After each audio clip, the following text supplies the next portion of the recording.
السلام علیکم، پہلے آپ یہ ویڈیو دیکھ لیجئے۔ غور نال دیکھو اور اے قبرستان دے اتنے دیکھو، اے قبرستان دے اتنے وہ کیڑے نے جڑے اس انسان دی قبر دے اتنے نکل رہے ہیں، وچوں نکل رہے ہیں۔ ایک کل قبر بنی ہے۔ میں اپنے بھیناں اور بھراواں نوں یہ ریکویسٹ کراں گا، اپنے گناہاں دی معافی منگو اور اس عذاب تو بچو۔ مسلمانوں، دنیا دے اتنے گناہ کیتے نے، دنیا تے توبہ کر لو، اللہ اور اللہ دے رسول دی تابعداری کرو۔ غور نال دیکھو، اگے کرو، مووی اگے کرو، اور کرو، چلو بند کر دو، بند کر۔ بسم اللہ الرحمن الرحیم۔ میرے بھائیو، آپ نے ویڈیو دیکھی، ایک آدمی ایک قبر دکھا رہا ہے، اس کے اوپر بہت سارے کیڑے پڑے ہوئے ہیں۔ تو میرے بھائیو، کیا عذاب قبر اس طریقے کا دکھائی دیتا ہے؟ آج اس کا کمپلیٹلی جواب دیں گے انجینئر محمد علی مرزا صاحب، اور عذاب قبر کے بارے میں کمپلیٹ ڈیٹیل بتائیں گے۔ آپ ویڈیو کمپلیٹ اینڈ تک ضرور دیکھیے تاکہ آپ کو پوری بات سمجھ میں آئے۔ بنا کسی تاخیر کے اللہ کا نام لے کے شروع کرتے ہیں۔ جس طرح نیند کی حالت میں جو شخص پر کیفیت طاری ہوتی ہے خواب کی، وہ باہر شخص کھڑا ہوا آبزرو نہیں کر سکتا، اس طرح عذاب قبر بھی کوئی آبزرو نہیں کر سکتا، اور یہ اللہ تعالیٰ نے ایک راز رکھا ہوا ہے۔ اور اس حوالے سے یہ جو اکثر اوقات انٹرنیٹ پہ بھی وہ جعلی قسم کی ویڈیوز عذاب قبر کی چڑھائی ہوتی ہیں، اس طرح کی چیزیں نہیں ہوتی ہیں بھائیوں، وہ لوگوں نے فیبریکیٹڈ بنا کے چڑھائی ہوئی ہیں۔ اگر یہی کچھ کرنا ہوتا نا تو صحابہ کو کیوں نہیں دکھا دیا عذاب قبر؟ صحیح مسلم کی میں نے حدیث بتائی، آپ صلی اللہ علیہ وسلم فرماتے ہیں میں نے یہ ارادہ کیا میں دعا کروں کہ تمہیں عذاب قبر دکھا دیا جائے، لیکن پھر میں نے کہا کہ تم اپنے مردوں کو دفنانا چھوڑ دو گے۔ بخاری اور مسلم کی متفق علیہ حدیث ہے، بڑی مشہور، ہم نے سنی ہوگی کہ آپ صلی اللہ علیہ وسلم ایک جگہ سے گزر رہے تھے، آپ رک گئے۔ آپ صحابہ نے پوچھا یا رسول اللہ کیوں رکے ہیں؟ فرمایا ان دو قبر والوں کو عذاب ہو رہا ہے۔ صحابہ کو نہیں نظر آیا۔ یہ بعد میں کہتے ہیں ہمارے بابوں کو، بزرگوں کو کشف القبور ہوتا ہے، اس کا مطلب ہے آپ کے بابوں کا مرتبہ صحابہ سے بھی زیادہ ہے۔ والعیاذ باللہ، غیر کی خبر صرف نبی کے پاس آتی ہے۔ مسئلہ نمبر 6A میرا سن لیں، نبی کے علاوہ کسی کے پاس غیبی خبر نہیں آ سکتی، نبی کے بتائے سے ہو سکتی ہے، اور وہ بھی ظاہر ہے آپ کی مبارک زندگی میں، بعد میں تو کوئی کمیونیکیشن نہیں۔ اسلام میں 3 جہانوں یعنی ایک جہاں ہم موجود ہیں اور ایک عالم برزخ آخرت، اور عالم برزخ کو قبر کے ساتھ منسلک کرتے ہیں، مگر وہ تو جہاں ہی اور ہے۔ اس کے متعلق ذرا وضاحت فرما دیں۔ جوید احمد غامدی صاحب نے اس کی وضاحت فرمائی ہے، لیکن وہ حدیث پر بحث کرتے ہیں۔ حدیثوں کو تو چھوڑ دیں جی، میں نے تو 10 قرآن سے آیات پیش کی ہیں میرے بھائی، آج سے 10 سال پہلے میری اس پہ ویڈیو ریکارڈ ہو چکی ہے۔ مسئلہ 117A عذاب قبر سے متعلق 10 آیات، اور 117B عذاب قبر سے متعلق 17 صحیح الاسناد حدیث، اکثر بخاری اور مسلم سے ہیں۔ اس میں وہ میں نے دونوں کو الگ اس لیے کیا تھا کہ اگر کسی کو حدیث سے کوئی چیڑا ہے تو وہ پہلے والا لیکچر دیکھ لے، اس میں میں نے قرآن سے مقدمہ کلیئر کیا۔ مقدمہ یہ ہے کہ قرآن برزخ جو ہے نا ان سین بیریئر کو کہتا ہے، اور قبر برزخ میں داخل ہے۔ اس کی وجہ یہ ہے وَمِن وَرَائِهِمْ بَرْزَخٌ إِلَى يَوْمِ يُبْعَثُونَ، مرنے سے لے کے آخرت کے دن تک برزخ ہے۔ اب یہ کہنا کہ جی آخرت میں عذاب ہوگا چونکہ حساب و کتاب آخرت میں ہے، تو یہ اصول بھی میں نے ان کا قرآن سے توڑ دیا ہے۔ قرآن میں تو عذاب کی 4 قسطیں بیان ہوئی ہیں۔ نمبر 1 دنیا کی زندگی میں، سورہ سجدہ میں، کہ تمہیں دنیا کی زندگی میں عذاب دیں گے تاکہ آخرت کے پوائنٹ آف ویو سے تم اللہ کی طرف پلٹ آؤ۔ نمبر 2 جو سورۃ الانعام میں باقی صورتوں میں آیا کہ جو گناہگار ہیں ان کی موت کے وقت ان کے چہنوں اور پیٹھوں کے اوپر ہتھوڑے مارتے ہیں فرشتے۔ ابھی آخرت کا دن تو قائم نہیں ہوا تو ان کا حساب کتاب تو ہوا ہی نہیں، عذاب یہیں شروع ہو گیا۔ اور تیسری قسط وہ بھی قرآن میں آیا کہ فرعونی صبح و شام آگ پہ پیش کیے جاتے ہیں۔ اور چوتھی قسط جس کو سارے مانتے ہیں وہ آخرت میں حساب و کتاب کے بعد ہے۔ یہ جو تیسری قسط ہے نا کہ فرعونی صبح و شام آگ پر پیش کیے جاتے ہیں، حالانکہ ابھی آخرت قائم نہیں ہوئی، اس کو امام بخاری نے صحیح بخاری میں چیپٹر کی ہیڈنگ بنایا ہے۔ عذاب قبر کا جو چیپٹر بند ہے نا، اس کے اوپر انہوں نے یہ آیت لکھی ہے کہ یہ آیت ثبوت ہے کہ عذاب قبر برحق ہے۔ قبر اس لیے بولا جاتا ہے کہ عمومی بات ہے، قرآن میں نہیں ہے اماتہ فاقبرہ، انسان مرتا ہے اور اسے قبر ملتی ہے، تو کیا ساروں کو قبر ملتی ہے؟ تو قرآن جھوٹا ہو گیا کیا؟ نعوذ باللہ، نہیں، عموماً قبر ملتی ہے۔ وہ قبر مچھلی کا پیٹ بھی ہو سکتا ہے، شیر کا پیٹ بھی ہو سکتا ہے، سمندر کی گہرائی بھی ہو سکتی ہے، زمین میں راکھ کا بکھرنا بھی ہو سکتا ہے، ایئر کریش میں راکھ کا بکھرنا بھی ہو سکتا ہے، یہ ساری قبریں ہی ہیں، اس لیے اس کو کمبائنڈ آپ برزخ کہہ دیں، ٹھیک ہے؟ تو اس کو جھگڑا کرنے کی ضرورت نہیں ہے۔ آپ غامدی صاحب کو یا مجھے چھوڑیں، قرآن و سنت کے دلائل کی بات کیا کریں، وہ آپ ویڈیو دیکھ لیں۔ اب اللہ تعالیٰ کی طرف سے وہ مشہور آیت ہے جس میں عذاب کی وہ قسط جو مرنے سے پہلے انسان کے اوپر آتی ہے، فاسقین کے اوپر، منافقین کے اوپر، کافروں کے اوپر، اس کا ذکر آ رہا ہے۔ وَلَوْ تَرَى،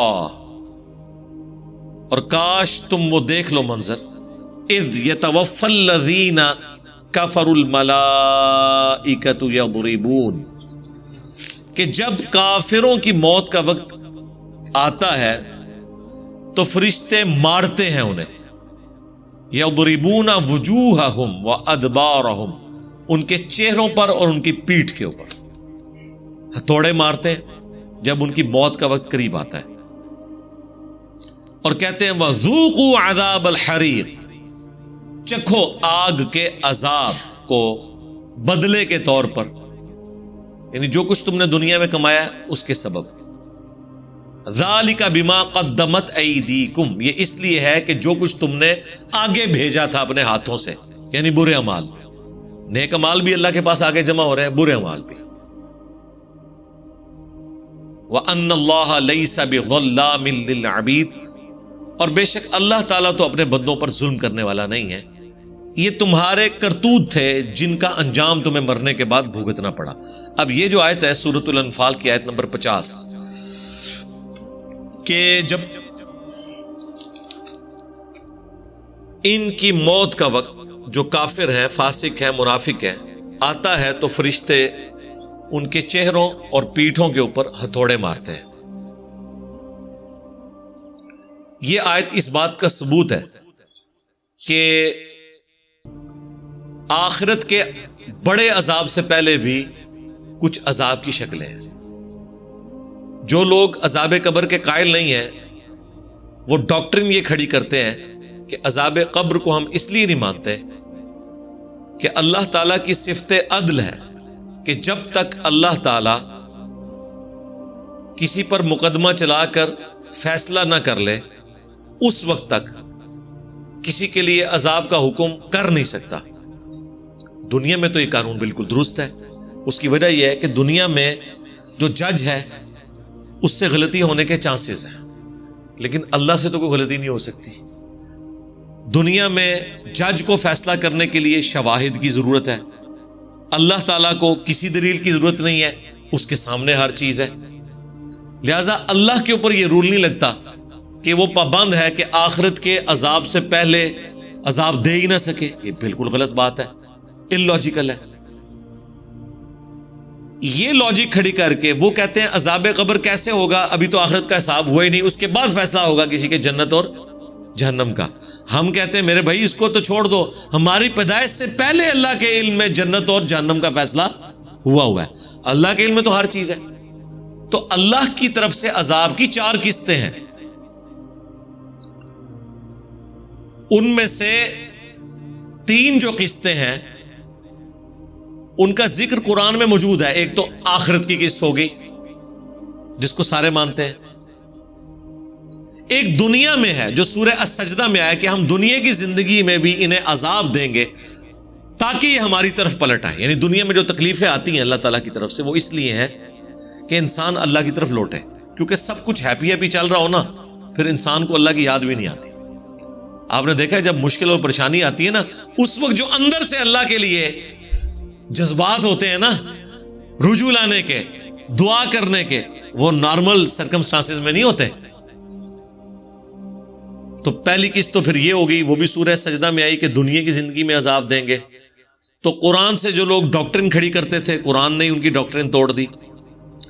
دوسری قسط موت کے وقت، وہ یہ آیت سورۃ الانفال کی آیت نمبر 50 کہ ابھی ان کی موت نہیں آئی ہے اور ان کے منہ اور پشتوں پہ فرشتے مارتے ہیں اور کہتے ہیں آؤ عذاب کی طرف، اور ساتھ ہی دیکھ لیں عذاب کا بھی وہ کہہ رہے ہیں۔ اب مرنے کے بعد کس عذاب میں وہ داخل ہو رہے ہیں؟ عذاب برزخ، انڈائریکٹلی عذاب قبر کا ہی ذکر ہے، آپ اسے برزخ کہہ لیں، آپ اسے قبر کہہ لیں، اور پھر اس چکروں میں پڑ جاتے ہیں وہ جی جو بندہ سمندر میں ڈوب گیا اس کی قبر کی طرح ہے، اور جو شیر کے پیٹ میں چلا گیا اس کی قبر کی طرح۔ اور بھائی قبر تو ایک استارے کے طور پر ہے، چونکہ عموماً لوگوں کو قبر میں دفن کیا جاتا ہے اس لیے اللہ تعالیٰ قبر کا ذکر کر رہا ہے۔ وہ تو اللہ تعالیٰ قرآن میں جنرل بھی ذکر کرتا ہے کہ مرنے کے بعد قبر ملتی ہے انسان کو، پارہ نمبر 30 میں. تو کیا ساروں کو ملتی ہے؟ تو کیا قرآن جھوٹا ہو گیا؟ نہیں، عموماً قبروں میں دفنائے جاتے ہیں.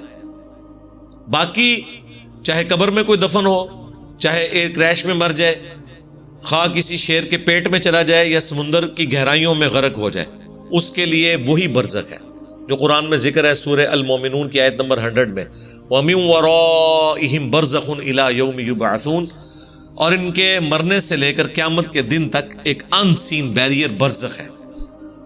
وہ قبر بھی ہو سکتا ہے، وہ شیر کا پیٹ بھی ہو سکتا ہے، وہ سمندروں کی گہرائی بھی ہو سکتی ہے، وہ ہواؤں میں بھی عذاب ہو سکتا ہے کسی بھی شخص کو، وہ اللہ کا معاملہ. تو یہاں پہ بھی ذکر ہے کہ اس عذاب کی طرف چلو. پھر اللہ تعالیٰ نے سورۃ القصص میں فرمایا کہ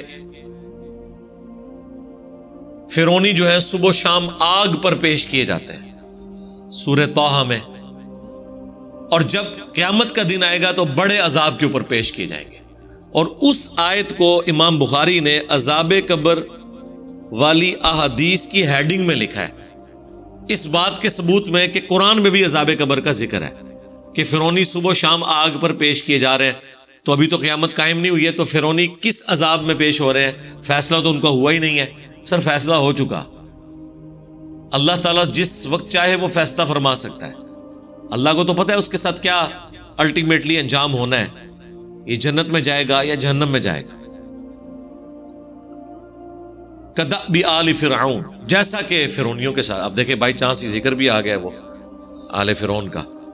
اللہ تعالیٰ فرما رہا ہے کہ فرعونیوں کے ساتھ بھی یہی کچھ ہوا تھا، انہوں نے بھی وقت کے پیغمبر کا انکار کیا، ان کے اوپر بھی عذاب آیا تھا.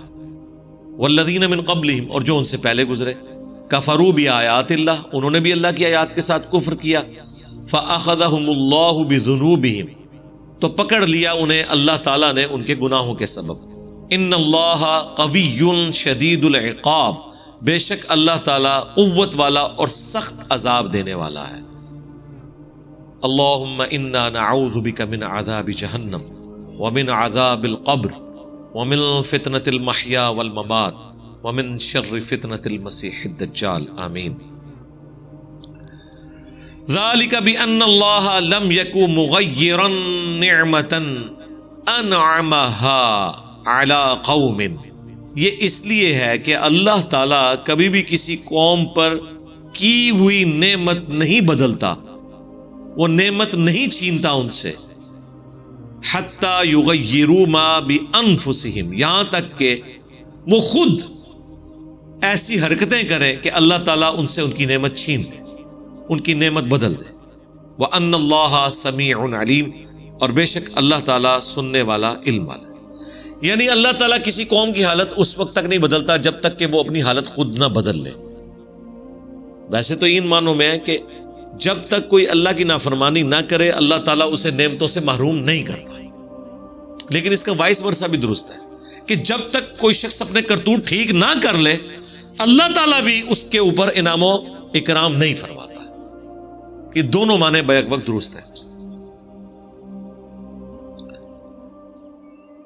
لیکن یہاں پہ اس کانٹیکسٹ میں بات چل رہی ہے کہ فرعونیوں پر عذاب آیا یا کفار مکہ پہ عذاب آیا غزوہ بدر کی شکل میں، تو بس سبب اس کے کہ 13 سالہ مکی دور میں انہیں ڈیل دی گئی، لیکن انہوں نے اپنی حالت نہیں بدلی، الٹا وہ ہٹ درمی پہ قائم رہے یہاں تک کہ اللہ تعالیٰ کا عذاب ان کے اوپر واجب ہو گیا. تو اللہ تعالیٰ نے اپنے بندوں پر ظلم نہیں کیا. کدأب آل فرعون، بالکل یہی طرز عمل فرعونیوں کا بھی تھا. والذین من قبلہم، اور جو ان سے پہلے گزرے ان کا بھی یہی طرز عمل تھا، اور ان کے ساتھ بھی یہی طرز عمل ہوا اللہ کی طرف سے. کذبوا بآیات ربہم، کہ انہوں نے اپنے رب کی آیات کا انکار کیا، جھٹلایا. اس کو جھٹلانا ہے اناد اختیار کر لینا. مان کر بھی جھٹلایا جا سکتا ہے اور نہ مان کے بھی جھٹلایا جا سکتا ہے. مان کر جھٹلانے والے مسلمان ہیں، مان تو رہے ہیں لیکن زندگی اپنی مرضی کی گزار رہے ہیں، اور نہ مان کر جھٹلانے والے کفار ہیں. فَأَهْلَكْنَاهُمْ بِذُنُوبِهِمْ، تو ہم نے انہیں ہلاک کر دیا ان کے گناہوں کے سبب. وَأَغْرَقْنَا آلَ فِرْعَوْنَ، اور غرق کر دیا آل فرعون کو.